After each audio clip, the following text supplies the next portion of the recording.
Hi, welcome to 6.1 Part B, and I realized I kind of cut myself off abruptly. I hadn't quite finished that Part C question.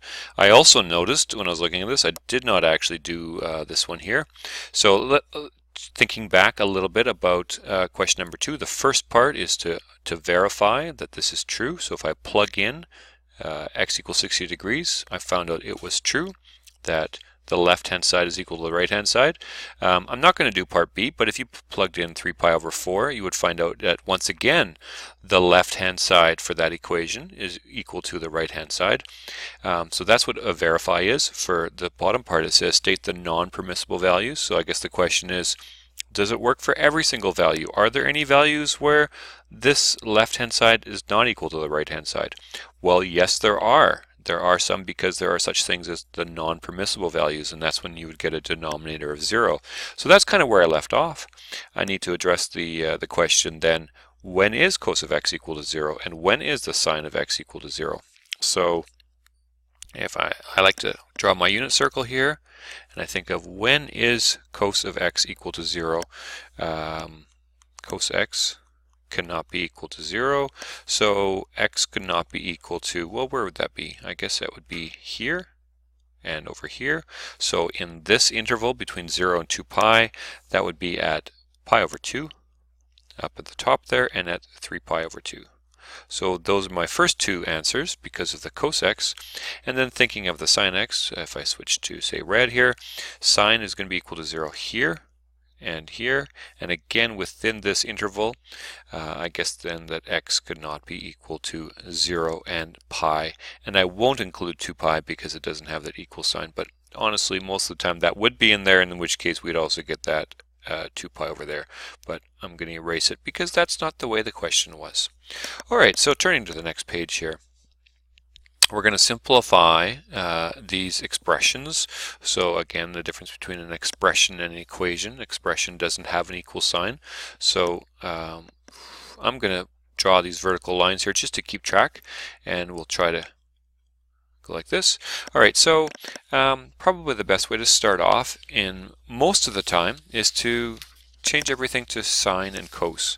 So if we do that as our first step, my tan here becomes sine theta over cos theta multiplied by cos theta all over, secant is the reciprocal of cos, so I get 1 over cos theta multiplied by cos. Cos is equal to cos theta over sine theta. Alright, so now at this point I'm looking at both the numerator and the denominator. Sometimes I would be thinking, oh, I want to get these two fractions using the same denominator, but since they're multiplying, it's actually kind of straightforward. I can look at this and say, okay, this is the same thing as this over 1, and I can cancel out, oh, I forgot a theta there.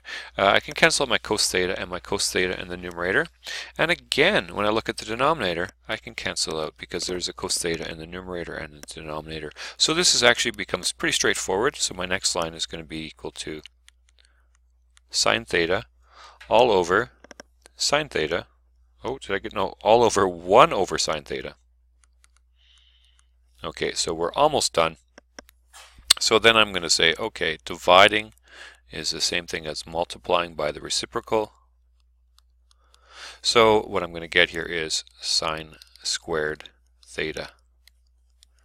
So just a reminder, something about our notation. Sine squared theta really means that we're squaring the entire thing. It's sine theta squared. That's what that means, okay? Just as a hint. Okay, let's try the next one here. The cotan of x and the cosecant and the cos. So again, I'm going to switch this all in terms of sine and cos. So cotan is going to be cos x over sine x all over 1 over sine of x multiplied by the cos of x. If you're following along and you're writing this down, I really want to require you to have the discipline to write down the x every time, or in this question over here, to write down the theta every time. If you don't, it's kind of like the grammar of pre-calculus, of math altogether. So it is a pretty substantial error. It's like, you know, writing a sentence but not putting a period at the end. And it doesn't really make sense if there's not an x, because it has to be the cos of some angle. So you have to include the angle that you're extracting the cos out of.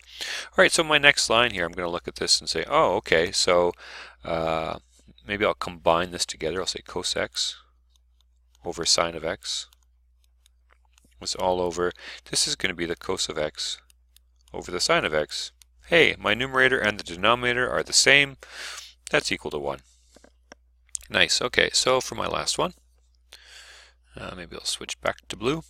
Secant squared theta multiplied by cos theta divided by cosecant theta. Alright, so secant is the same thing as 1 over cos, and because that one's squared, this one should be squared, multiplied by cos theta all over 1 over sine theta. Okay, so looking at the numerator over here, I've got a cos theta divided by cos squared theta. So in other words, I can say, all right, this will cancel out one of those. So what I'm going to get in my next line, in the numerator, I'll get my 1 over cos theta all divided by 1 over sine theta. And so often just remembering the simple thing will help you with the complex fractions, is that dividing is the same thing as multiplying by the reciprocal. So here we're going to get sine theta over cos theta, which is the same thing as tan theta. Alright, that's it for 6.1, and I think there's some homework questions to do. Something went weird here. There they are. There's the homework questions to do. So just a reminder is that you really need to practice this. This is something that you got to do. Repetition really helps. Okay, so thanks, and I'll see you in class.